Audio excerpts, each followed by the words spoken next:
dengan akuntansi.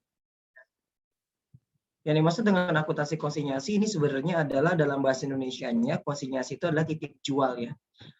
Kapan sih terjadi? Ya ketika kita ada kerjasama atau perjanjian antara kita, misalkan si pihak pemilik barang dengan pihak yang nantinya yang dititipkan. Jadi ada pihak penitip, ada pihak yang dititipkan. Itu secara garis besarnya terlebih dahulu. Nah, nantinya kita akan belajar di sini tentang akuntansi untuk konsinyasi selesai. Maksudnya gimana? Misalkan kita titipkan nanti 10 atau 20. Nah, pada saat di akhir tahun, nanti 20 barang tersebut terjual ya oleh konsinyinya atau pihak yang dititipkan itu semuanya terjual. Itu namanya adalah akuntansi selesai untuk konsinyasi selesai. Sedangkan yang untuk konsinyasi yang belum selesai, secara garis besar, ini berarti misalkan kita nitipin nih, misalkan kita sebagai tadi konsinyor ya, atau pihak penitip. Kita pihak penitip barang kita. Ketika misalkan kita titipkan 50, sampai dengan akhir periode penutupan laporan keuangan, ternyata masih ada sisa sebesar 10. Nah, itu namanya adalah akuntansi konsinyasi yang belum selesai. Dari sudut pandang barang dititipkannya ya. Jadi dari sudut pandang barang yang dititipkannya. Oke. Konsinyasi merupakan di sini ya, barang dagang mungkin ditransfer oleh pemiliknya kepada pihak lain yang bertindak sebagai agen penjualan ya. Jadi salah satunya adalah sebagai agen penjualan. Di mana hak kepemilikan masih dipegang oleh pemiliknya sampai dengan barang tersebut terjual. Itu yang dimaksud dengan konsinyasi. Secara maksudnya dengan kata lain, nanti memang ada pencatatan konsinyasi ini dicatat secara terpisah, ada yang dicatat secara gabungan ya. Tapi secara akuntansinya, PSAK-nya dijelaskan bahwasanya dalam metode konsinyasi tersebut kepemilikan barang itu masih menjadi miliknya si pemilik barang atau konsinyornya di sini ya. Sedangkan konsinyi ini adalah pihak yang menerima barang yang nantinya berfungsi sebagai agen penjualan saja gitu. Kalau kita contohkan sih ya, kalau kalian pernah kalian misalkan nih di Alfamart, Alfamart itu sebenarnya barangnya milik semuanya Alfamart atau tidak sih? Ada nggak konsinyasinya di situ?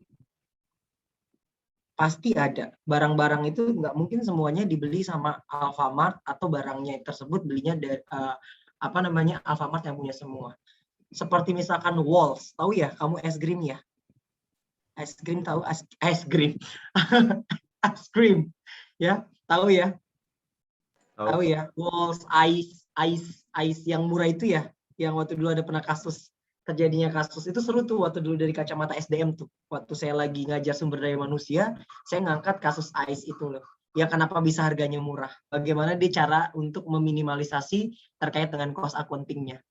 Ya, supaya harga barang itu ditekan menjadi lebih efisien. Efisien banget, benar-benar efisien dan ekonomis. Nah, tapi itu dari kacamata human resource-nya ya. Jadi nanti dia bayar tentang FOH-nya itu parah banget sih memang. Makanya pernah timbul di masyarakat luas ya. Tapi emang murah, sekali lagi murah karena dia bisa meminimalis cost-nya relatif banyak. Nah, biasanya kayak ice cream, terus kayak apa tuh yang makanan-makanan bell food kayak gitu ya, apa chicken nugget ya, yang di Alfa ini tuh biasanya titip jual. Dia sekaligus sama frozen-nya gitu. Itu namanya titip jual. Jadi kalau misalkan kadaluarsa, sari roti, nah itu juga titip jual. Jadi kalau nggak laku ya udah, is okay gitu. Sari roti misalkan ada di Alfamart atau Indomart, itu tuh dia titip jual sebenarnya. Bukan kepemilikan di Alfa atau Indomart. Sama kayak roti-roti sari roti yang ada di, kalau misalkan di warung-warung kan ada juga yang seperti itu ya. Mohon maaf Pak, jaringan lagi kurang bagus. Jadi apakah boleh? Oh boleh, silakan, nggak masalah. Yang penting izin dulu ya. Lagi pula biasanya kalau saya lagi ngajar kayak gini juga banyak yang off cam ya. Padahal dosennya yang manis ini kan on cam terus ya. Ya gak Nabila?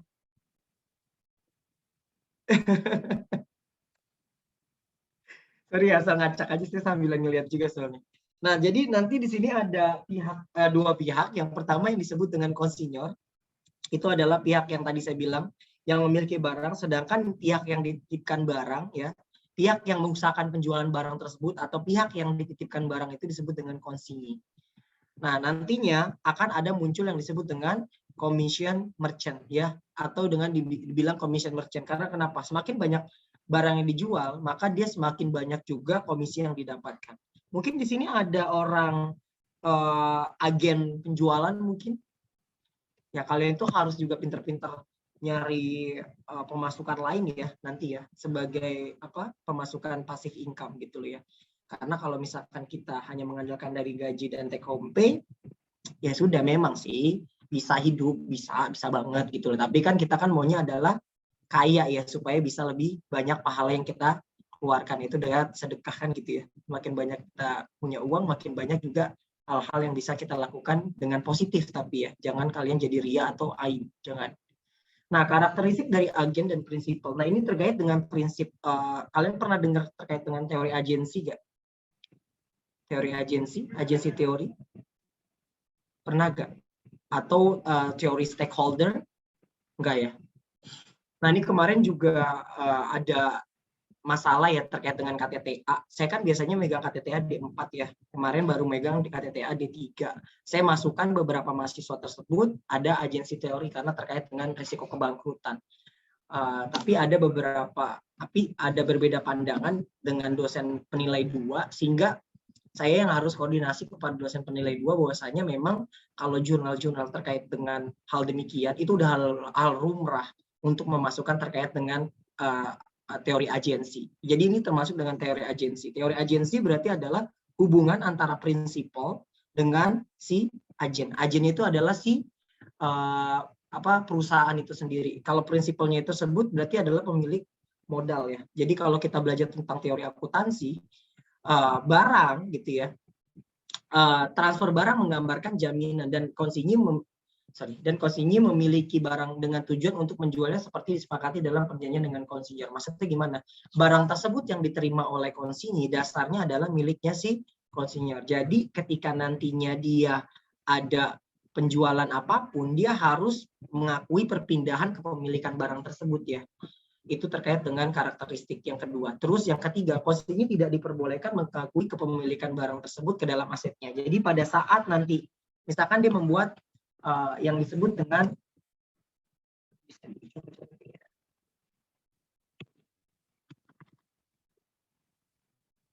ya nggak bisa dicoret-coret. Ya jadi misalkan nih pada saat si konsinyinya ini ending close income statement gitu ya, atau dia membuat financial statement, ketika nanti dia ada barang titip jual atau barang konsinyasi, dia nggak boleh masukkan ke dalam inventorinya dia. Ya, jadi barang konsinyasinya dia tidak boleh masukkan ke dalam barang inventorinya. Begitu juga dengan si konsinyur. Ketika nanti si konsinyur memiliki barang konsinyasi, maka jangan sampai dikeluarkan barang konsinyasi tersebut dari persediaannya. Tetap masuk ke dalam persediaannya sebagai konsinyur inventory atau konsinyasi inventory. Ya, itu termasuk dari persediaan yang masih dalam bentuknya dititipkan. Nah, keuntungan konsinyasi bagi si konsinyur, karena tadi saya bilang konsinyur ini tidak memiliki barang, sehingga dia yang pertama ya, konsinyur tersebut merupakan cara untuk memperluas harga pasar, terutama untuk yang pertama ya. Ini konsinyur, berarti si konsinyur itu adalah orang yang memiliki barang. Ketika misalkan kita titip barang, seperti halnya kalau Shopee itu bukan titip barang sih, titip lapak iklan ya. Tapi kalau misalkan misalkan ya produknya di Alfamart atau Indomart gitu ya, konsinyasinya ini kan di mana-mana udah banyak. Ketika barang tersebut kita titipkan, berarti kita sebenarnya kita membayar marketing secara tidak langsung tuh. Dengan nantinya kita bayarnya per komisi aja, barang yang laku berapa nanti kita bagi per komisi. Nah, yang pertama terkait dengan barang atau produk baru yang belum dikenal oleh masyarakat luas. Coba kalau kita punya produk baru, kita misalkan pasarinnya tidak marketnya itu kita tidak memakai jasa konsinyasi, kita jual sendiri dan belum banyak yang kenal dengan produk kita, maka apa yang terjadi? Ya tadi masyarakat itu nggak tahu produk kita tuh apa dan produk kita itu benefitnya apa gitu. Tapi kalau misalkan kita menggunakannya jasa konsinyur di sini atau kita titipkan jual atau kita sebut dengan namanya konsinyasi, maka ada kemungkinan kita dapat memasuki pangsa baru. Nah, terus yang kedua, barang yang dijual melalui dealer waktu yang lalu terbukti tidak menguntungkan bagi dealer tersebut. Jadi gini, barang, misalkan biasanya nih barang-barang konsinyasi, kalau kalian pernah ke hari-hari Borobudur tahu nggak? Borobudur, Bintaro, pernah ke hari-hari Bintaro nggak? Harusnya anak Bintaro pernah ke hari-hari ya? Pernah nggak? Nggak pernah ke hari-hari. Yang belakang, yang deket Taman Jajan. Nggak mungkin, saya sering lihat ya Pernah, kalian tuh Pak. ngomong Taman Jajan Bintaro ya. Pernah, Pak. Pernah, Pak. Pernah. Nah, soalnya ada geleng-geleng, Alwi geleng-geleng. Taunya Harmoni, Pak. Kok nggak pernah ke hari-hari sih? Kayaknya nggak mungkin lah. Kalian tuh belinya apa sih? Oh, biasanya anak cewek yang ke hari-hari ya, biasanya ya. Nah, itu biasanya barang-barang di hari-hari. Biasanya kan ada buy one get one. Kalian searching deh. Itu pun barang-barang yang udah nggak terkenal gitu loh. Ya nggak? Tapi kalian beli nggak? Ya rata-rata beli misalkan cemilan nih, makanan, snack. Itu kok di Alfa atau di Indomaret nggak ada. Tapi kalau di hari-hari itu ada buy one get one. Biasanya kayak gitu-gitu tuh. Buy one get one, buy two get one. Nah, itu barang-barang tersebut yang biasanya di dealer atau pada saat dijual di daerah tersebut nggak laku, akhirnya dibuang ke hari-hari. Supaya kenapa? Barangnya daripada nggak laku, gitu loh ya. Biasanya begitu. Biasanya gitu. Atau barang-barang yang mau habis kadaluarsanya. Cek deh, misalkan makanan nih 2 bulan lagi mau kadaluarsa, nah itu jadi gratisannya gitu. Itu salah satu metode untuk konsinyor ini melakukan praktik konsinyasi gitu. Boleh nggak? Boleh, asal jangan kadaluarsa saja. Siapa yang setuju dengan saya tadi? Biasanya kalau beli di hari-hari itu gratisannya kadang-kadang ya rata-rata expirednya mau habis ya kan? Iya Zakia ya, kenapa? Senyum-senyum sendiri. Sering kayak gitu. Sering ke hari-hari, Pak. Sering hari-hari. Emang rumahnya di mana? Waktu ngekos, Pak. Waktu ngekos, berarti belanjanya bulanan ya? Karena di hari-hari pasti belanjanya bulanan kan? Karena ngantrinya, parah banget kalau ngantrinya di sana kan. Kalau cuma belanja mingguan doang atau harian mah jangan deh. Terus barang barang yang biaya produknya mahal sehingga memerlukan investasi yang lebih besar bagi dealer bila ia harus membeli barang tersebut. Nah, tadi ini terkait dengan dealer ya. Jadi kalau misalkan si konsinyasi itu fungsinya karena dia tadi nggak memiliki barang sehingga nanti dia ketika hanya titip jual ini menjadi investasinya jadi lebih minim. Nah, konsinya diuntungkan dengan adanya sistem konsinyasi yang pertama. Konsinya terbebas dari resiko tidak terjualnya produk. Jadi kalau misalkan produknya nggak laku ya bodo amat, kadaluarsa ya bodo amat. Terus produknya jangan sampai hilang, tapi ya jangan sampai hilang. Kalau hilang dicuri itu tanggung jawab si konsinya. Ya, misalkan contoh nih ada dia jual terkait dengan roti deh. Terus di Alfa gitu ya, roti tersebut ternyata ada pencurian di situ. Nah itu haknya si konsinyii yang mengganti rugi berdasarkan harga pokok, ya terkait dengan hal demikian. Jadi nanti kalau ada soal terus barang hilang, yang ganti adalah si konsinyii ya, karena nggak bisa jaminan itu barang aman itu, makanya ketika nanti perjanjian tersebut, ketika jaminan barang itu tapi kalau rusak misalkan nih contoh barang dikirim sama konsinyii ternyata barangnya rusak, masih dalam garansi. Nah itu masih masuk lagi ke dalam masih menjadi tanggung jawab si konsinyur. Ya itu terkait dengan retur. Kalau retur barang tersebut kesalahannya adalah kesalahan atau dalam masa garansi, maka menjadi haknya si konsinyur untuk mengganti rugi. Resiko penyusutan dan kusangannya dengan fluktuasi harga dapat dihindari ya. Ketika barang tersebut, contohnya ya, yang gampang adalah makanan nih, ketika mau kadaluarsa atau apa kan itu pasti ada biaya kusangan atau mungkin dia dalam bentuknya aktiva tetap, kayak misalkan laptop ya, terus handphone. Nah handphone iPhone yang tadinya misalkan contoh nih iPhone 12 misalkan 20 jutaan, sekarang paling cuma 18-20. Ketika misalkan itu dia belinya tadi tahun 20 juta, ternyata sekarang itu enggak selama tahun ini nggak ada penjualan, otomatis harga kan makin turun terkait dengan terkait dengan itu ya non current asset ya, non current asset. Nah ini akan memungkinkan adanya fluktuasi harga. Nah ketika ada fluktuasi harga, berarti kan ketika harga fair value lebih kecil dibandingkan harga net value atau book value, maka kita harus mencatat biaya kusangan tersebut kan terhadap si inventorinya atau terhadap si aktiva tetap yang kita miliki untuk yang dijual ya. Ini aktiva tetap bagi orang, tapi bagi kita adalah inventory. Nah ini menjadi hal yang harus kita catat gitu loh. Karena mobil, misalkan Pak mobil juga gitu gak sih? Iya mobil juga gitu. Misalkan mobil yang baru Avanza deh yang gampang misalkan, atau enggak Iya deh, Avanza. Avanza kan Terios deh, Terios. Terios kan awalnya itu ada belakangnya tuh ya. Ada belakangnya kan. Yang ininya apa namanya? Ada ban belakang. Sekarang kan nggak ada nih G1 baru. Nah, itu terus model lama gimana? Itu pasti harganya kalau masih ada barunya itu pasti dihargain relatif lebih murah daripada waktu sebelum adanya varian baru. Nah, biasanya seperti itu. Nah, ketentuan modal kerja berkurang karena biaya yang terkait dengan barang konsinyasi ditanggung oleh konsinyur. Biaya apa saja sih nanti kita akan buktikan dan kita akan jelaskan terkait dengan biaya-biaya yang akan menjadi tanggungan si konsinyur. Nah, operasi konsinyasi hak konsinyi yang pertama adalah berhak mendapatkan pergantian biaya yang dikeluarkan terkait dengan barang konsinyasi dan juga berhak atas kompensasi penjualan. Jadi kalau misalkan dia ada biaya itu penyimpanan, nah itu juga menjadi penggantian dari si konsinyur. Terus kalau misalkan si konsinyur menetapkan ada biaya pengiriman, nah itu juga menjadi haknya si konsinyur untuk ganti.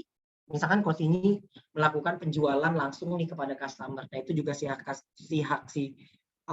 haknya si konsinyur yang untuk menggantikan rugi. Nah, pengeluaran berkaitan dengan barang konsinyasi contohnya adalah kos angkut, asuransi, pajak, penyimpanan, biaya penanganan, biaya perbaikan, dan garansi, dan lain-lain. Contoh, ayo, ada yang mau ditanya nggak? Ada yang mau ditanya? Kalau nggak ada yang ditanya, saya lanjut lagi. Izin bertanya, Pak. Boleh, siapa itu? Saya, Pak. Oke, Nur. Kalau ini kan kayak beban-beban yang rutinan atau yang yang ditanggung konsinyur kan kayak sudah ditanggung sama konsinyur gitu loh, Pak. Maksudnya beban-beban yang dibayarin sama konsinyur udah ditanggung sama konsinyur. Nah, itu ada nggak, Pak? Kayak beban atau kerugian apa gitu yang benar-benar gara-gara barang konsinyasi itu ditanggung sama konsinyurnya sendiri. Nah, itu tadi kalau misalkan barang hilang. Misalkan barang hilang atau mungkin pecah. Dia nitip barang terus pecah. Nah, pecahnya bukan gara-gara pengiriman barang ya. Kalau pengiriman barang kan biasanya ada asuransi. Nah, pecahnya benar-benar di gudangnya dia gitu. Biasanya terkait dengan force major-nya sendiri si konsinyur gitu biasanya. Atau gara-gara penyimpanan, penumpukan. Misalkan maksimal 5 tumpuk, ternyata dia maksimalnya 10, terus di bawahnya pecah atau rusak. Nah, itu jadi haknya si konsinyur untuk ganti rugi. Iya. Terus ya misalkan penyimpanan harusnya ice-nya misalkan ya nggak mati lah. Misalkan harusnya kan dimasukin ke freezer. Nah, ini barangnya nggak dimasukin freezer, padahal udah dikasih freezer. Terus barangnya tersebut ibaratkan bukan expired ya, cair misalkan kalau ice cream ya, atau enggak mungkin barangnya bau untuk daging. Nah, itu jadi haknya si konsinyur untuk ganti rugi. Iya. Berarti kalau misalnya itu dimasukin freezer, terus misalnya es krim, Pak, masuk freezer tapi mati lampu gitu, Pak, kan otomatis. Nah, itu kalau mati lampu harus, dia kan makanya dia konsinyur itu harus menyediakan genset. Biasanya nggak, kalau misalkan hal demikian ya. Kalau yang kecil-kecil baru nggak masalah sih. Kalau yang kecil-kecil itu nggak masalah. Kalau misalkan kalau misalkan contoh dia nitipinnya ke warung gitu ya, warung ada terkait dengan mati lampu nih, biasanya ngasih tahu dulu, Pak ini mati lampu, dicek betul nggak. Kalau itu kan berarti bukan kesalahannya sih si konsinyur, kecuali kalau kesalahan konsinyur harusnya dinyalain ke freezer tapi dia matiin, dia lupa nyalahin gitu. Iya. Makasih, Pak. Gitu. Nyambung ya? Tergantung agreement-nya sih, tapi juga ada terkait dengan agreement yang semuanya itu ditanggung sama si penjual ada. Itu biasanya kalau misalkan penjual baru. Jadi penjual baru untuk si konsinyenya ini kan udah terkenal nih, misalkan kayak Carrefour, dia mau masukin ke Carrefour atau dia mau masukin ke hari-hari atau ke hypermarket misalkan Giant atau Hero. Nah, biasanya semuanya terkait dengan hal-hal demikian ditanggungnya sama si konsinyur, karena supaya masuknya itu susah tahu, untuk masuk ke display mereka tuh susah. Makanya ketika kita misalkan sebagai konsinyurnya itu belagu, ibaratkan ya gitu ya, belagu ini maksudnya apa ya, nanti kalau ada barang ini kamu yang ganti ya, ini nggak bakal masuk deh, nggak bakal masuk ke toko tersebut. Makanya biasanya kalau kita mau masuk butuh ya tadi harus ada benefit tambahan yang kita keluarkan. Ini karena saya kan sering beli di hari-hari ya, terus ada yang ini aja. Jadi saya tahu mekanisme hari-hari itu seperti apa gitu ya. Jadi pas saya kalau ke hari-hari itu pokoknya intinya ketika ada barang-barang, misalkan buah, saya kan selalu buah ya. Saya selalu dikabarin misalkan Pak kan saya dipanggilnya Pak Ahmad ya kadang-kadang ya. Pak Ahmad buah lagi murah nih Pak, mau dikipin dulu gak? Saya selalu gitu. Ya kipin ya Bu, ini 3 kilo ini gitu. Jadi nanti ke sana tinggal bayar aja. Alhamdulillah sih. Karena udah emang ya mau murah sih di hari-hari ya. Tapi saya tetap harga promoan ya, maklum lah jiwa akuntansi kan gitu ya. Makanya cewek-cewek kalau kalau pacaran sama akuntan bukan masalah kita pelit ya, enggak sih sebenarnya. Saya enggak pelit sih untuk apapun juga enggak pelit. Cuman adalah rasional aja sih sebenarnya. Gitu ya. Tapi biasanya kalau pacaran sesama orang akuntan bakal ngerti sih ya. Biasanya bakal ngerti sih. Ini perluannya kalau misalkan enggak untuk efektif, enggak benar-benar untuk keperluan masa depan atau enggak ada manfaatnya buat apa sih gitu ya. Bener gak sih? Biasanya begitu sih. Kecuali pacarannya sama anak communication atau mungkin sama anak broadcasting ya. Nah itu beda pemikiran. Kenapa jadi bahas tentang pacar ya? Maaf sorry ya. Kelamaan jomblo kayaknya. Enggak sih. Canda-canda. Konsinyur berhak menawarkan jaminan perbaikan atau garansi barang yang terjual kepada pelanggan. Dan konsinyur yang akan mematuhi kewajiban garansi. Jadi kalau garansi itu tetap menjadi tanggung jawab si konsinyur ya. Terkait dengan garansi barang. Kecuali dipecahin sendiri ya. Sama si konsinyurnya.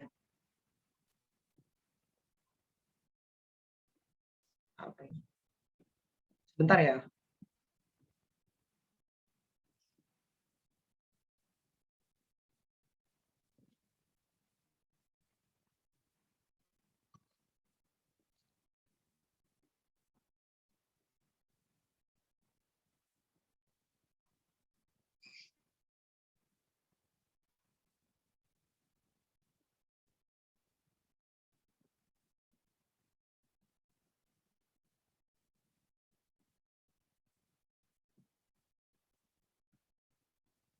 Oke. Nah, kewajiban konsinyur adalah tadi saya bilang menjaga kualitas barang, menjaga barang tersebut sesuai dengan perjanjian kepemilikan barang ya. Jangan sampai nantinya barang tersebut yang dimiliki oleh si konsinyur itu rusak. Nah, terus yang kedua, konsinyur harus menjual barang konsinyasi pada harga yang telah ditentukan. Jadi nggak boleh nih tuin harga seenak-enaknya si konsinyur ya. Jadi harga itu sudah ditentukan sama konsinyur. Commissionnya pun juga sudah ada. Jadi kalau misalkan harga jualnya di atas harga kalau konsinyurnya tahu bisa dicabut ya. Bisa dicabut. Makanya harga kalian sekali lagi saya kenapa bilang hari-hari itu bisa harganya lebih murah karena memang dia itu salah satu perjanjiannya adalah penentuan harga dia nggak mau ngambil untung besar ya jadi beda ya sama supermarket lain yang penting untung kecil tapi banyak itu bagus sih konsepnya. Saya juga maunya konsepnya begitu, bener nggak? Daripada barang terjual satu untungnya banyak, saya mah lebih banyak barang terjual banyak dengan untung yang kecil-kecil. Karena kenapa? Dengan kalau kita jual barang dengan untungnya kecil, tapi jumlah barang yang dijual banyak, sehingga orang itu lebih tahu barang kita tuh apa sih. Kalau nanti harganya normal kembali, sehingga nantinya barang tersebut tetap barang tersebut tetap memiliki nilai tambah di hatinya si customer, ya enggak? Itu sebenarnya sebagai marketing tidak langsung gitu ya. Konsinyur harus merawat tadi udah ya. Konsinyasi harus membuat laporan secara berkala atas penjualan. Nah, ini laporan penjualan ini terkait dengan barang yang masuk sama barang yang keluar ya. Barang konsinyasi yang masuk sama barang konsinyasi yang keluar. Nah, kita bahas yang pertama terkait dengan akuntansi untuk konsinyasi selesai. Yang dimaksud dengan akuntansi untuk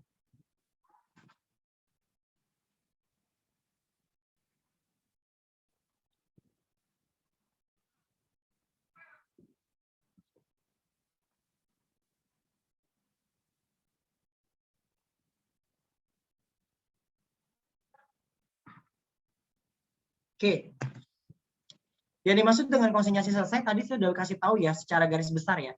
Jadi semua transaksi terkait dengan barang konsinyasi itu mulai dari pengiriman sampai dengan nanti penyerahan barang kepada si penyerahan barang dari konsinyi kepada si customer tersebut sudah selesai. Atau dengan kata lain pencatatannya dari misalkan barang tersebut dikasih 20, maka setelah nanti akhir periode terjualnya dari 20, atau dengan kata lain nggak ada lagi barang yang tersisa dari hasil konsinyasi ya. Nah tadi saya bilang ya. Mulai dari pengiriman barang sampai dengan penyerahan hasil penjualan, semua barang konsinyasi telah diselesaikan. Itu namanya adalah penjualannya maksudnya ya. Dan dicatat dalam pembukuan konsinyasi maupun konsinyur sebelum laporan keuangan masing-masing disusun. Jadi sebelum tanggal 31 Desember ya. Walaupun nanti penyusunannya, kalian udah tahu nggak terkait dengan penyusunan laporan keuangan perusahaan TBK, penyusunan laporan keuangan perusahaan TBK maksimal berapa hari ya? Terkait dengan laporan audit? 120 hari setelah berakhirnya tahun. Ya, jadi 120 hari. Memang kalau audit delay biasanya diajarin 90 hari sih, tapi per OJK itu 120 hari, berarti maksimal adalah April, mengikuti pajak ya. Pajak kan untuk badan maksimal adalah akhir bulan keempat ya. Ya, sorry. Nah, faktor yang membedakan tadi antara konsinyasi penjualan harus dikendalikan pada saat barang tersebut ditransfer maupun pada saat transaksi setelah pengiriman barang-barang tersebut dicatat, ini namanya terkait dengan konsinyasi selesai. Nanti yang bedainnya hanya ketika barang tersebut yang diterima sama yang dikeluarkan tersebut tidak sesuai, maka itu dikatakan adalah konsinyasi yang belum selesai.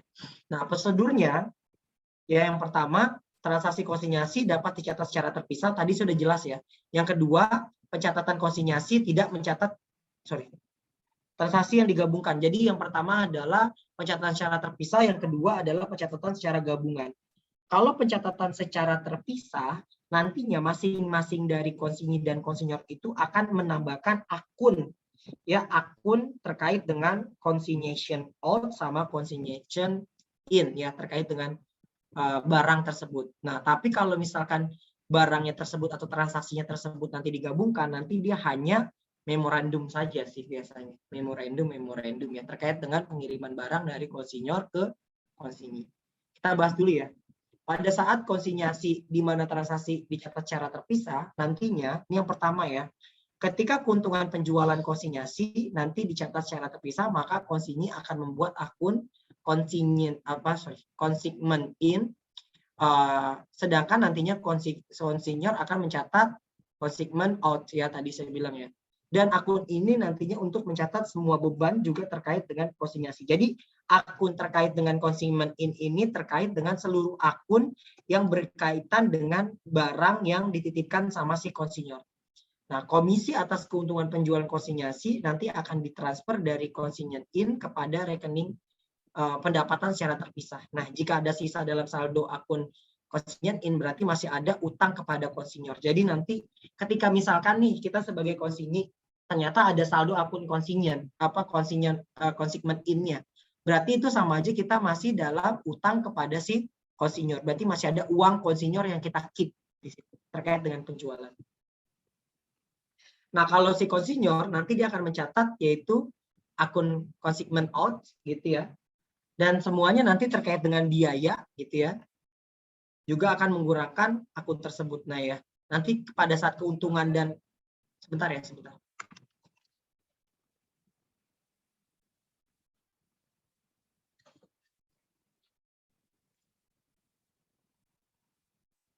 Bentar, Pak.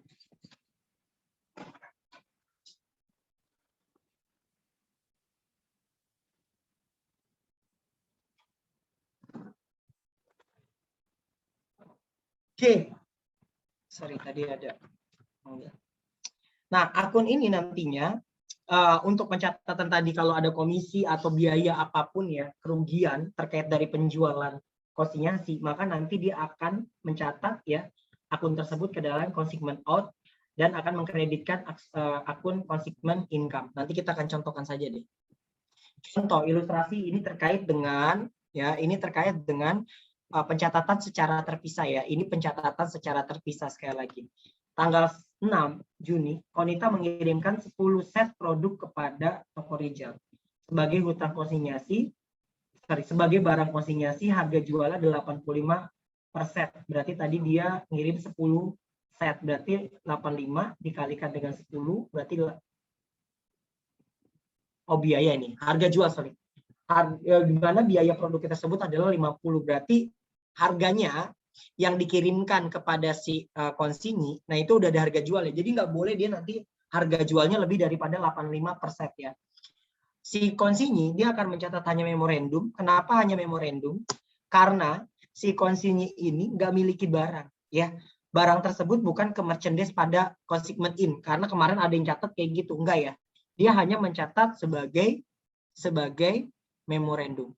Sedangkan bagi si konsinyor, si PT Konita yang mengirimkan barang, dia akan mencatat reklasifikasi dari merchandise ke consignment out, ya. Jadi dia mereclass akun ke dalam consignment out dan merchandise inventory, ya. Merchandise segment boleh, merchandise inventory boleh, inventory juga oke. Sebesar 500 sesuai dengan harga pokok. Biaya pengiriman barang ditanggung oleh konsinyor, berarti bayar lagi nih di sini. Berapa bayarnya? Dia mencatatnya adalah consignment out pada freight out. Kenapa sih bukan freight out pada cash? Ada yang bilang kayak gitu ya. Mungkin ya. Nah, ini awalnya emang freight out pada cash, tapi pada saat di reclass karena ini terkait dengan barang konsinyasi dihapusin lagi. Jadi consignment out pada freight out. Nyambung ya? Nyambung nggak? Halo? Kalau dia bayar biayanya misalkan dia bayar nih biayanya tetap pakai cash, cuman pada saat ini barangnya nanti untuk si barangnya ini untuk si konsinyor, untuk barang konsinyasi, maka di-reclass kembali ke consignment out pada freight out. Jadi kalau ada biaya pengiriman barang ditanggung oleh konsinyor, nanti akan muncul akunnya consignment out pada freight out, ya.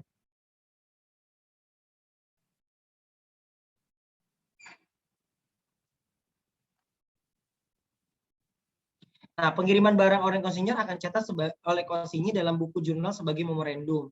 Nah, di dalam buku terpisah dikhususkan mencatat transaksi penerimaan barang konsinyasi. Kadang penerimaan barang konsinyasi juga di jurnal konsinyi dalam bentuk memorandum entry dengan mendebitkan merchandise on consignment dan mengkreditkan akun consignment receive. Nah, ini boleh, tapi biasanya hanya memorandum, lebih gampang saja ya. Itu is okay, sama saja ya.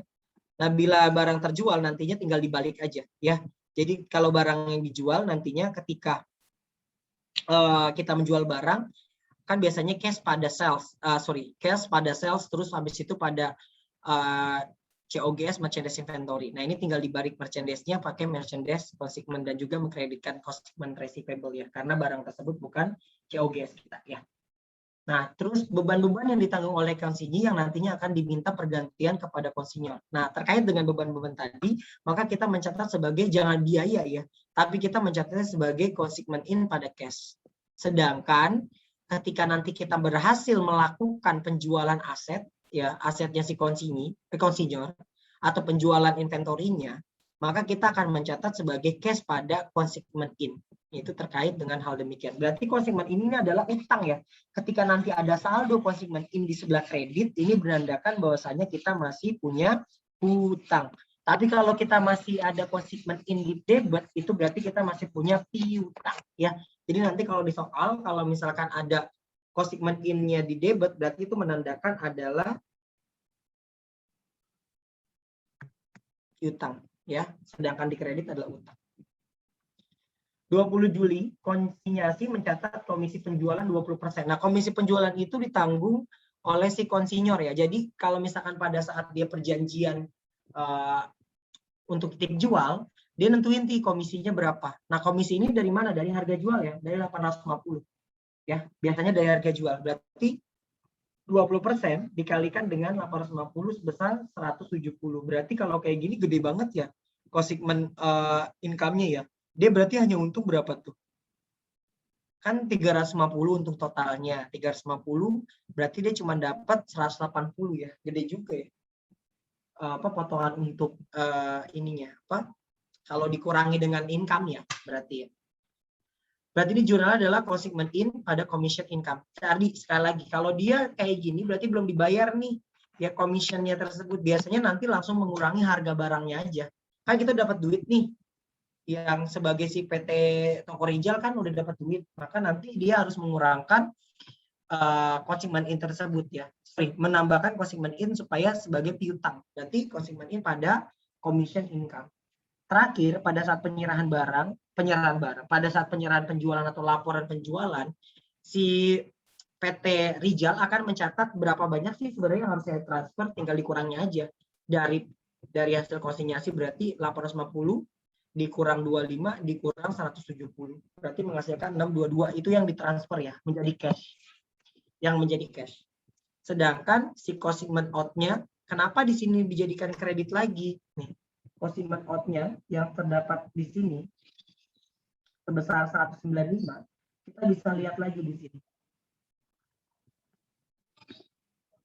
Ya, berarti kita dapatnya adalah 850.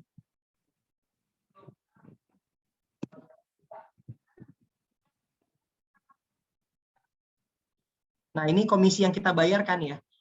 725 ditambah dengan yang harus kita bayarkan nih, 25. Berarti totalnya ada 195. Untuk consignment out yang 195 ini kita dapat dari komisi ditambah dengan biaya yang belum di-reimburse. Sekarang kita kurangi ya. Biaya tersebut menjadi beban kita. Jadi consignment out-nya kalau di debit itu sebagai pengurang, sedangkan kalau kita ada consignment out-nya di kredit itu menjadi income kita. Berarti biaya tadi ya konsinyasi 170 ditambah 25 ini beban yang dibayarkan sama si konsinyi. Terus dikurangi dengan 60 juga yang dibayarkan sama si konsinyur ya, terkait dengan barang dagangnya. Maka didapat 95. Sampai sini cukup paham dulu? Izin tanya Pak, Boleh. yang terkait consignment out pada free out tadi Pak. Yang mana? Jurnal consignment out pada free out kalau nggak salah. Yang Pak ya konsinyur membebankan. Nah ya. Itu kan ini kalau misalnya ngejurnalnya gini Pak, free out pada cash, terus itu consignment out pada free out, terus alternatif jurnalnya itu consignment out pada cash. Itu gimana Pak? Tadi apa, ulangi lagi? Kan pertama kita misal breakout pada cash ya Pak. Breakout pada cash-nya itu sebesar 60. Terus itu yang kedua itu consignment out pada breakout itu sebesar 400. Itu alternatif 400. Iya, jadi alternatif jurnal yang kedua itu consignment out pada cash sebesar 60. Bukan 400 Pak, 60. Yang Iya, bisa aja, sama aja. Oh, bisa ya Pak. Tapi kalau nanti ada soal kayak gini, ilustrasi kalau terkait dengan konsinyasi, hanya konsinyasi aja ya, dibuang terkait dengan hal-hal demikian gitu loh, Dek. Kalau nanti ada di soal. Jadi maksudnya langsung ngejurnal gini aja Pak? Langsung jurnal begini aja. Baik Pak, makasih. Ini kan yang ada hubungan sama konsinyasi saja, gitu ya. Biar lebih mempercepat aja, biasanya soalnya begitu kok. Nggak usah terkait dengan hal-hal yang gitu. Nah, terus kita bisa lihat lagi di sini. Kalau misalkan konsinyasi tersebut dicatat tanpa dipisah, konsinyasi tersebut dicatat tanpa dipisah, maka nantinya dia akan mencatat si konsinyasi ini seakan-akan barang itu miliknya dia. Seakan-akan ya, seakan-akan, sekali lagi saya bilang, seakan-akan barang itu miliknya si dia. Berarti kalau kita bisa lihat di sini, dia akan mencatat ketika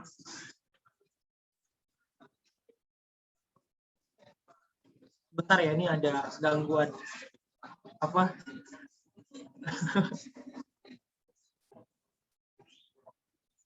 Sebentar.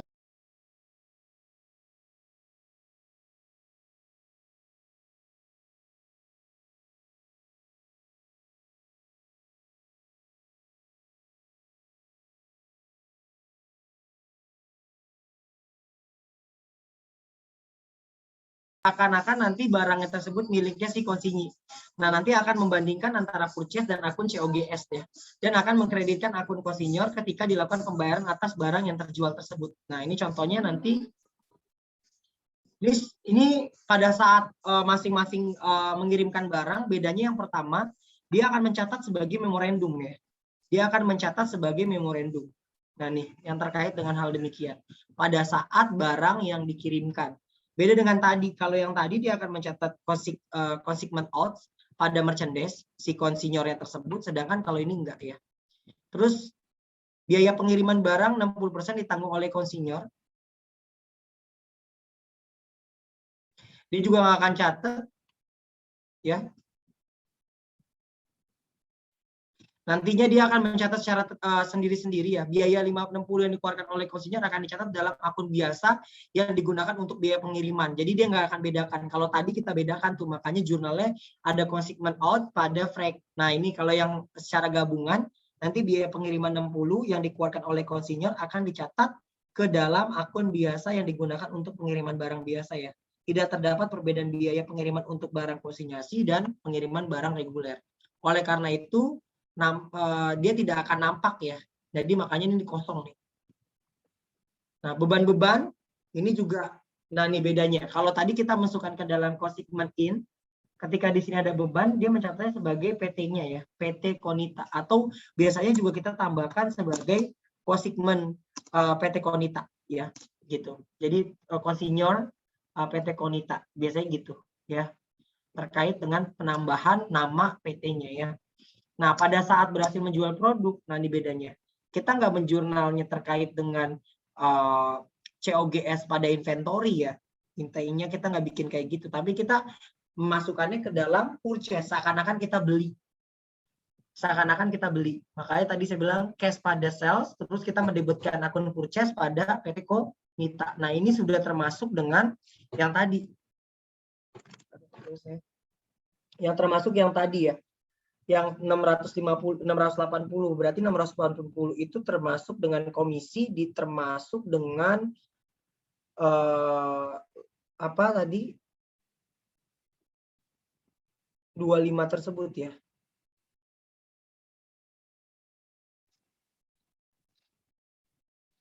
Ya, betul. Jadi 175 itu nanti itu sudah termasuk nih yang 6850 ya, 6850. Ya. Dia nggak akan nyatet ya berarti ya. Pada saat konsinyasi mencatat komisi dia nggak catat karena dia harganya sudah naik nih. Jadi dia belinya tadi 680 ya. Berarti ditambah dengan tadi yang di PT Konitanya tersebut. 85.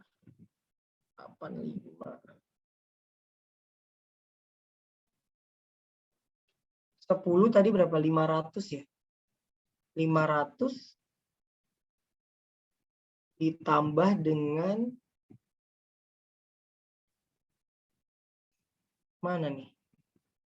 Bentar. Coba kita lihat yang di sininya ya.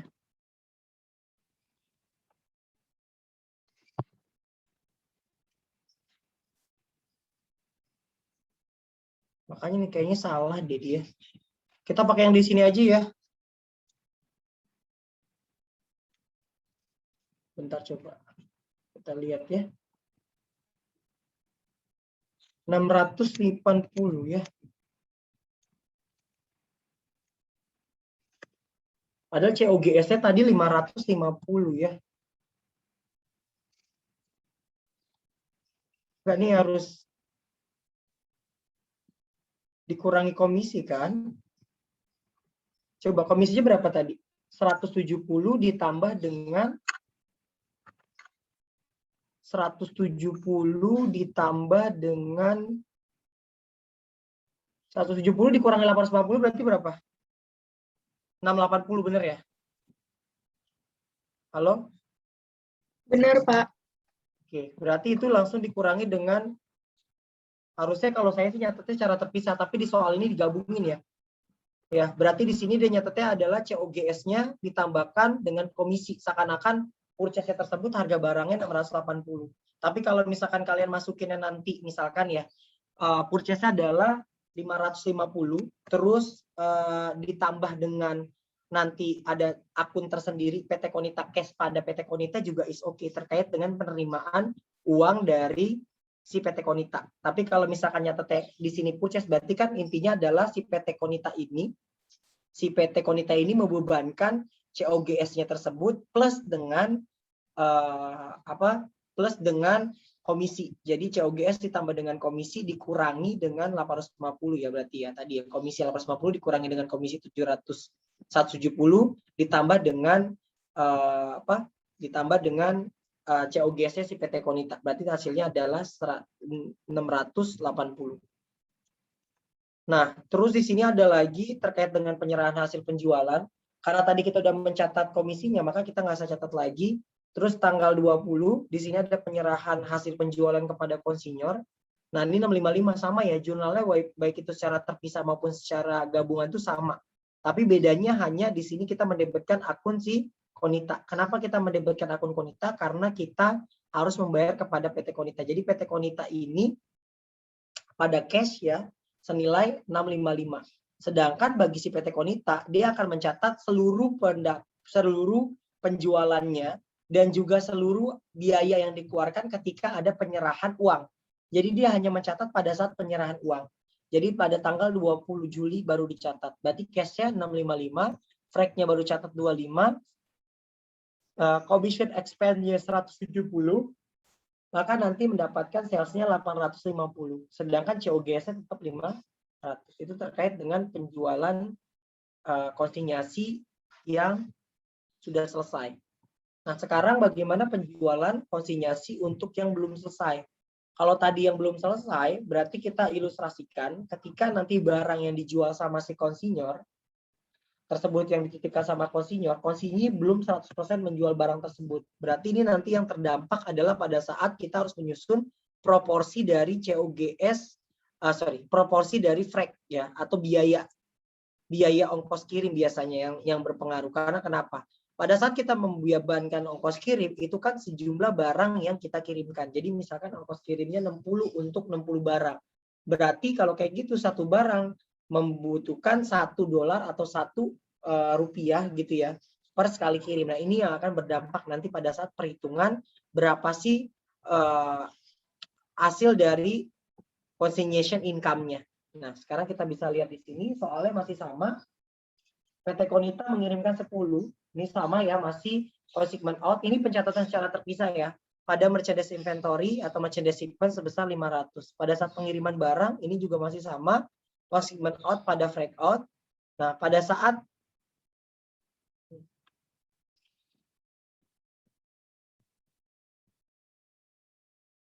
ini salah ya.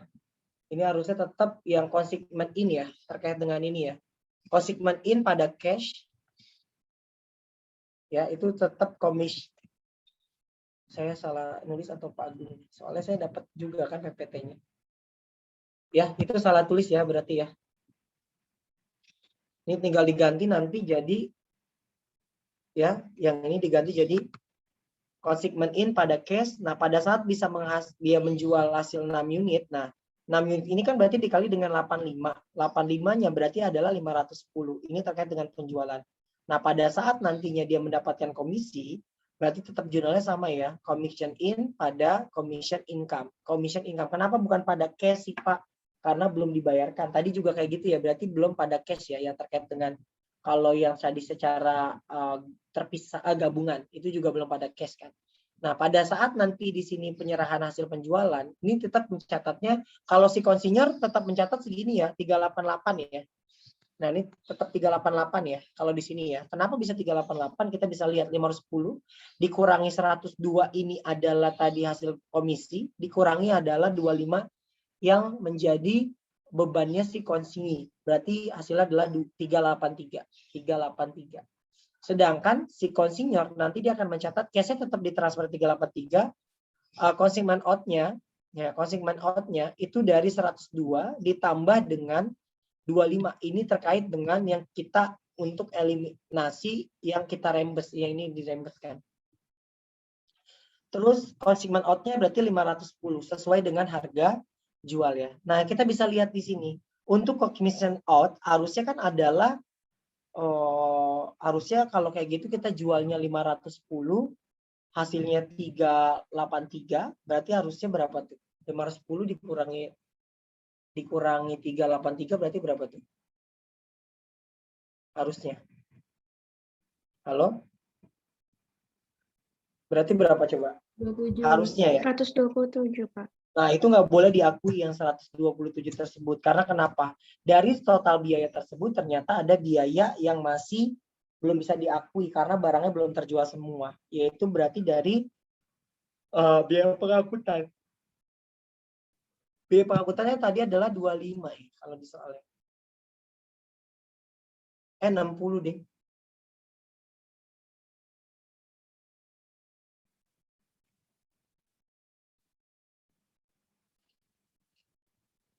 Coba bentar. Oh, 25 betul yang dikeluarkan sama si PT Konita. Ini PT Konita ya. Biaya pengangkutannya harusnya adalah 60 ya. Berarti hasilnya adalah kalau kayak gitu yang kepake kan berarti berapa tuh? Kan barangnya terjual adalah barang yang terjual adalah si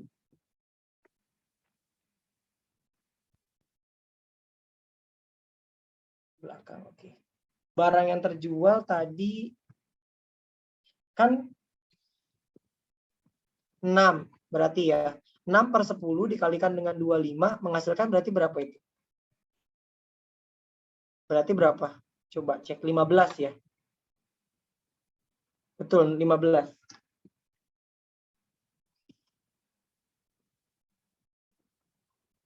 Betul, Pak. Ya, betul ya.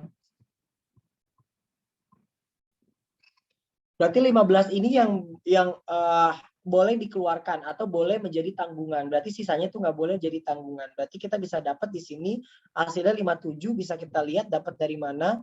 Dari hasil kan 510 adalah penjualan dikurangi 453 itu pertama berarti 6 unit harga pokoknya adalah 5 berarti 50 dikali 6 50 dikali 6 berarti hasilnya adalah 360 ya 360 terus ditambah dengan 102 ditambah dengan 15 berarti coba kita cek 360 ditambah dengan 102 yang dibayarkan 6 barang 6 dikali dengan 50 300 ya berarti ya sorry ditambah dengan 120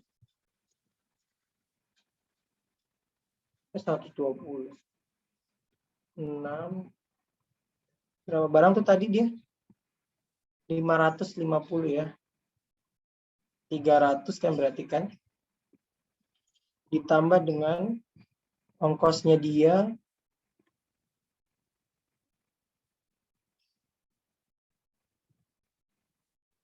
60 ditambah dengan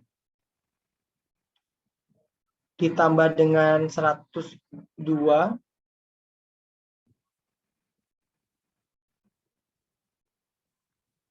bentar ya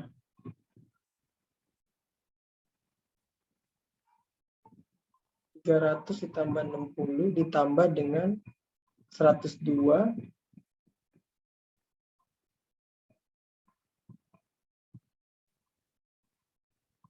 ya kan berarti benar ya 3 hasilnya 57 jadi ini total penjualannya dia berarti kan tadi 510 dikurangi dengan 453 menghasilkan 57 dari hasil penjualannya dia ya. Sedangkan kalau kita bisa lihat di sini ada transaksi konsinyasi dicatat tanpa dipisahkan dengan transaksi reguler. Ini sama, ini memorandum. Nah, ini salah ya di sini PT Konita ya. Nanti diganti lagi ini PT Konita. Nah, pada saat dia mencatat si komisinya terkait dengan barang yang seakan-akan dibeli, di sini kan barangnya dibeli tapi dia mengkreditkan bukan pada inventory ya, tapi pada PT Konita. Nah, itu dari harga 510 dikurangi dengan komisinya. Berarti hasilnya adalah 408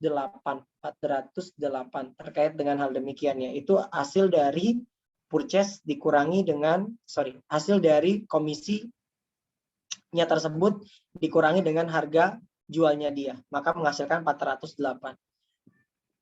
Pada saat penyerahan barang, nah komisi nggak usah ditulis lagi ya, pada saat penyerahan barang, maka kita bisa lihat di sini. Pada saat penyerahan barang, nah kita nggak boleh ngakuin keseluruhan dari si pendapatannya si konsinyor. Kenapa? Karena kita tahu harga barang yang kita boleh bebankan hanya beban barang yang sudah terjual. Berarti yang pertama di situ ada 15 yang tadi ya. Terus ada lagi barang yang belum, ini berarti yang 4 ini belum terrealisasi, berarti ada unrealized sebesar 10. Fake income-nya berarti adalah 4 dibagi 10 dibagi dengan 500. Maka di sini akan muncul sebesar 200 untuk merchandise inventory yang ending. Ini ending ya, merchandise inventory ending. Sedangkan freak out-nya dia akan mengakui hanya 24 ya tadi ya. Akan harus dikurangi dengan 24. Itu terkait dengan perhitungannya, sehingga bisa didapat di sini. Tapi bagi si konsinyanya dia tetap nyatetnya seluruhnya ya. Berarti PT Konita pada case dia masa bodoh terkait dengan hal yang demikian. Yang membedakan hanya sih pada saat dia menghitungnya di konsinyornya. Berarti case-nya 383 karena kenapa? Freak-nya yang boleh diakui hanya 15, commission-nya tetap 102, sedangkan merchandise on consignment-nya masih ada sebesar 10. Nah, 10 itu tadi dapat dari mana? Ini kalau kita bisa lihat dari 4 barang yang belum terjual. Berarti 4/10 dikali dengan 25. Ya, itu 4/10 dikali dengan 25. Itu terkait tadi ada ini pengiriman barang ya. Merchandise on consignor ini terkait dengan pengiriman barang yang dirembes oleh si konsinyinya, sehingga didapat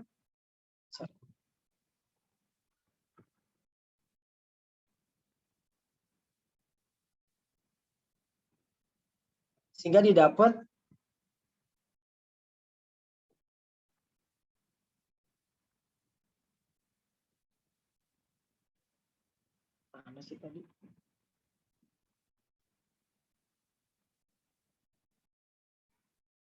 Nih ya. Sehingga didapat demikian ya. Yaitu akan muncul sebesar 510, tetap penjualannya tetap 510, tapi itu dibagi sama kayak tadi juga sih sebenarnya. 383 itu didapat dari 300, berarti kan 300 itu adalah harga barangnya gitu ya, 300 nih, COGS-nya 300 gitu kan. Terus ada freak-nya yang diakui hanya 15, commission-nya 102 ditambah dengan merchandise-nya, berarti adalah 10 kalau kita hitung ya tadi ya.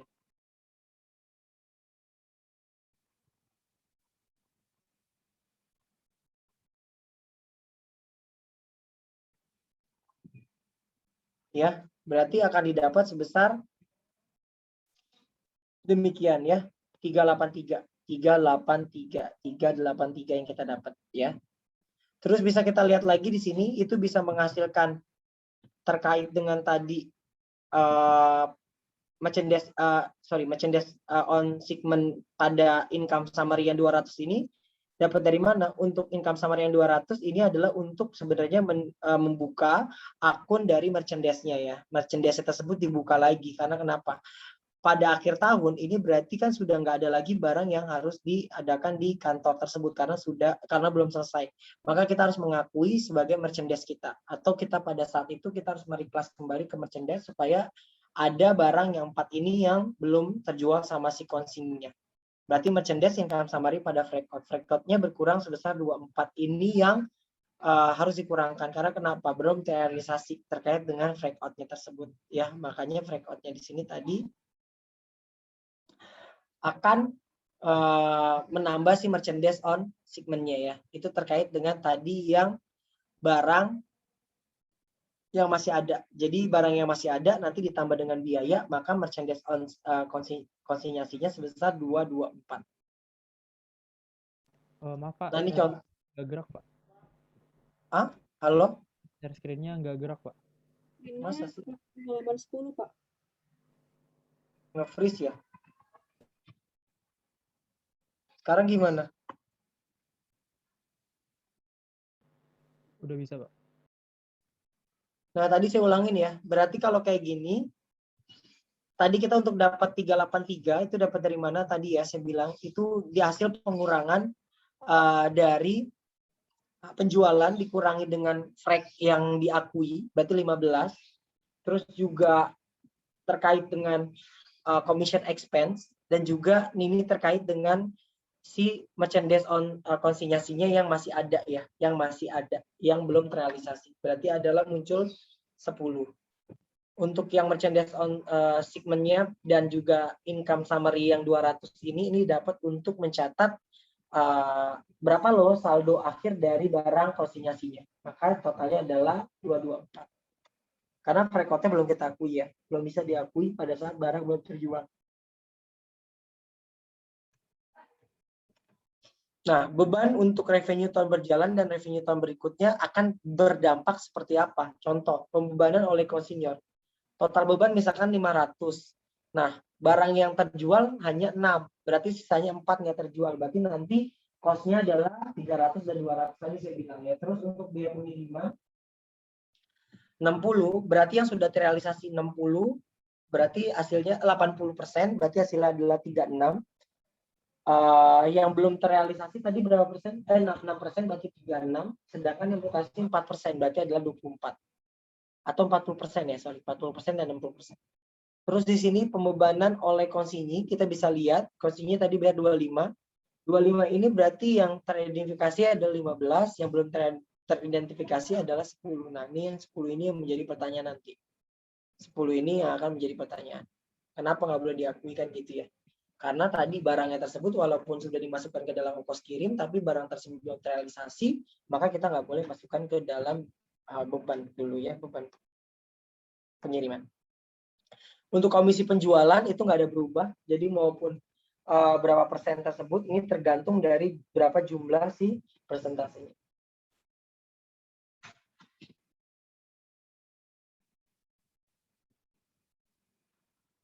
Nah, untuk pada saat membuat yang disebut dengan akun ini untuk mencatat akun consignment out ya, berarti consignment out-nya tersebut yang pertama di debit ada 500.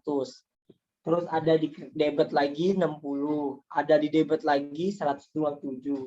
Ini terkait dengan consignment out ya, consignment out ya, intinya sekali lagi ini terkait dengan consignment out yang ada di debit ya. Sedangkan yang di kredit ada tadi penjualan 6 set sebesar 510. Terus ada saldo yang dibayarkan juga demikian.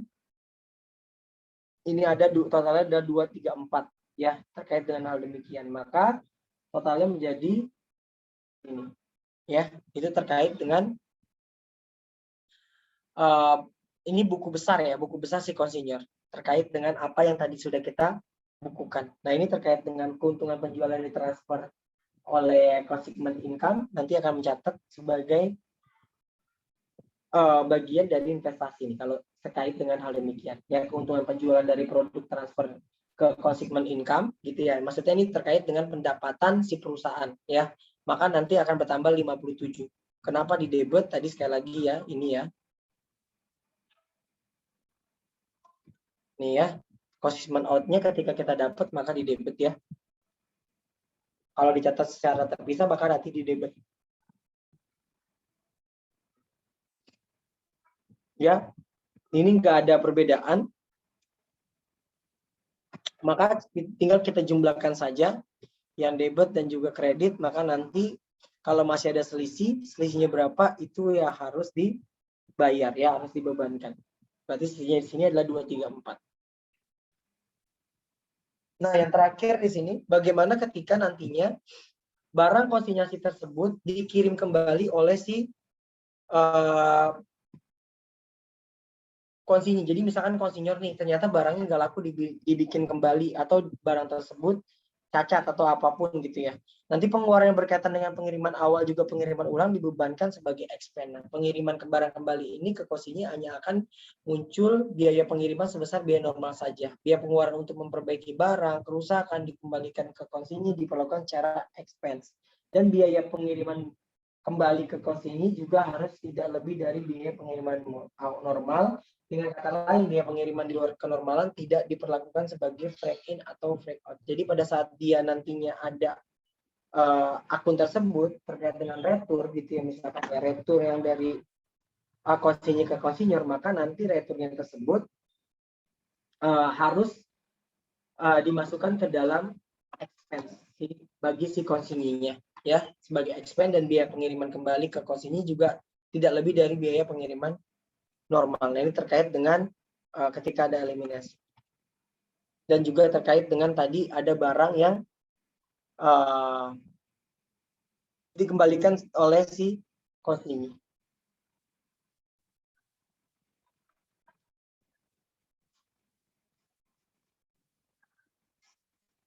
Bentar.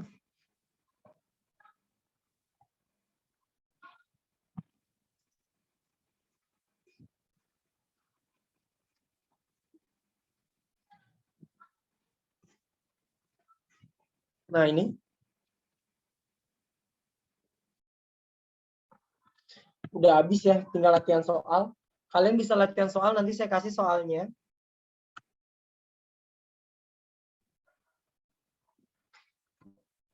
Kerjakan dulu, nanti kita bahas. Boleh matikan kameranya, boleh. Leave dari Zoom juga nggak apa-apa. Ntar ya. Apa? Mau di shoot dulu nggak Pak? Oh iya, iya.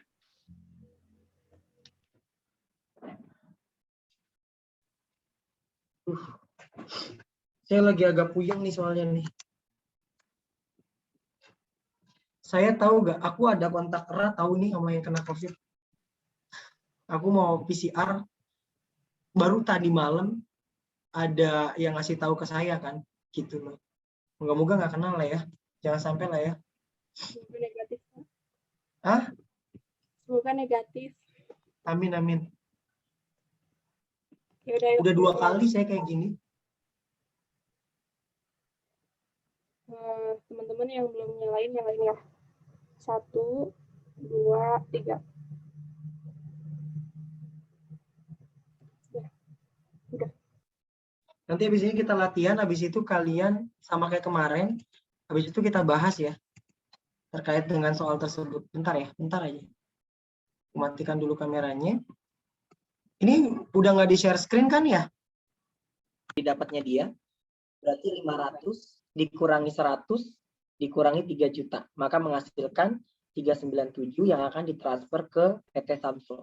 PT Samsul akan mencatat cash 397, ada cost shipment out ini termasuk dari komisi dan juga plus komisi dan plus adanya biaya operasional. Untuk yang freak in nggak usah ya, karena di sini ada keterangan dibayarkan oleh si PT Welcome.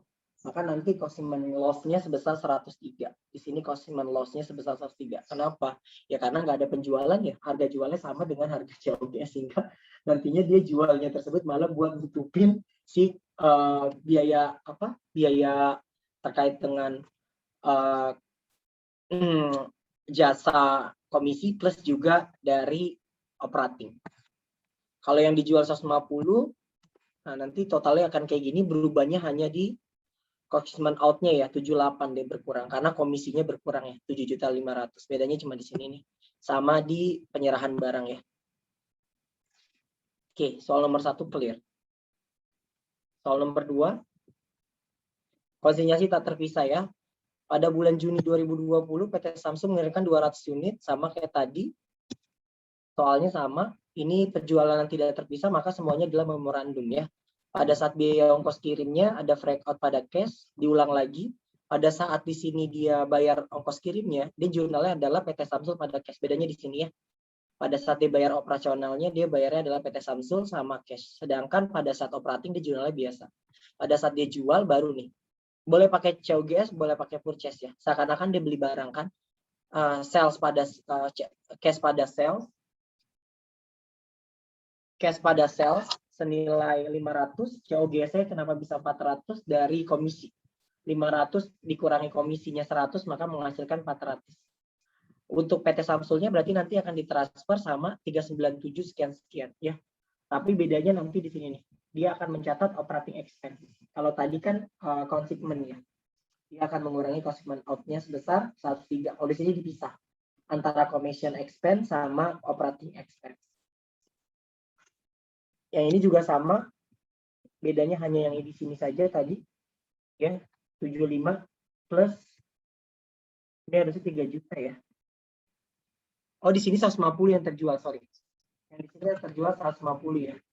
Yang terjual 150, maka untuk biaya operatingnya dia akan mengakui hanya sebesar 250-nya saja, yang 150 kata penjualan secara apa tadi ya, terkait dengan hal demikian ya.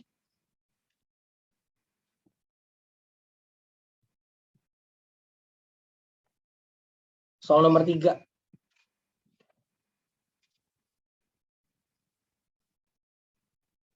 Tidak secara terpisah lagi, di sini ada keterangan. Konsinyur mengirimkan barang dagang. Nggak dicatat, memorandum, biaya ongkos kirim barang, konsinyur pada cash, atau maksudnya dalam kata lain adalah di sini biaya freight in ya. Soalnya mana sih? Bentar dulu, kita lihat dulu soalnya dulu.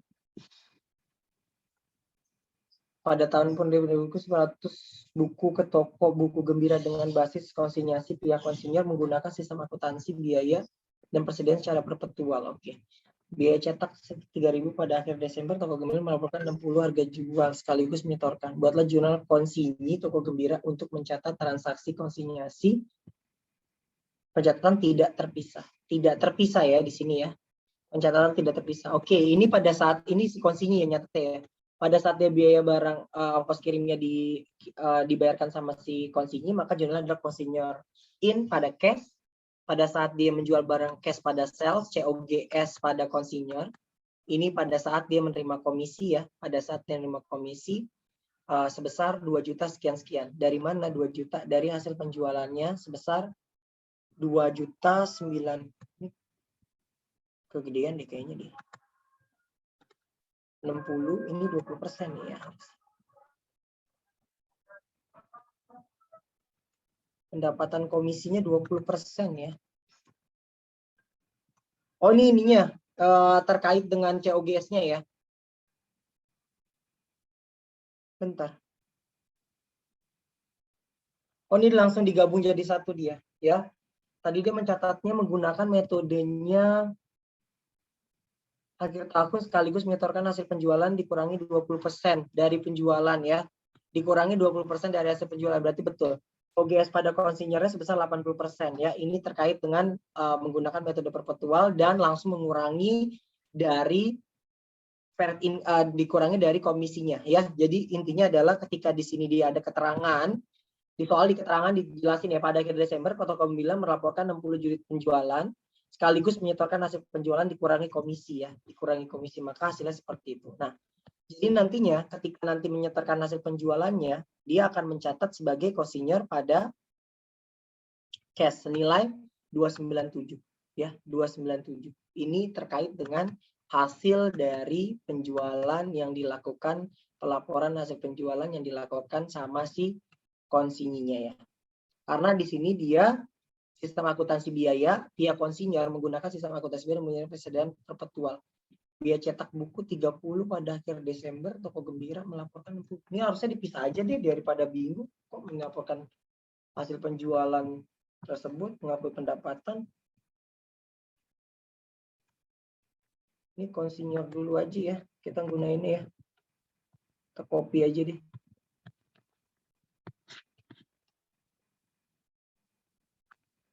Biar cepet.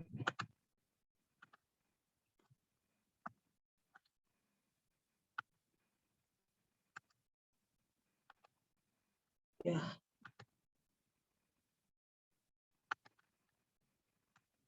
Ya. Yang ininya aja dihapus. Sorry. Berarti hasilnya adalah 20% aja ya.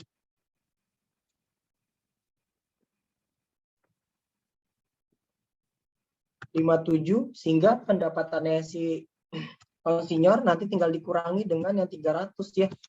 Salah nih ya tadi ya. Keren saya nih yang dibuat sama si konsinyur, sedangkan di sini adalah soalnya adalah yang dibuat sama konsinyi ya. Ya. Tadi ada revisi sebentar. Jadi yang didapat dari konsinyi menyetorkan hasilnya adalah 295 dikurangi dengan,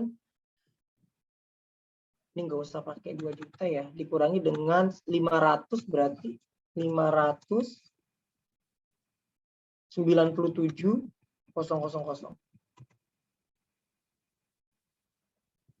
Oke, saya rasa cukup materinya. Kurang lebihnya saya mohon maaf.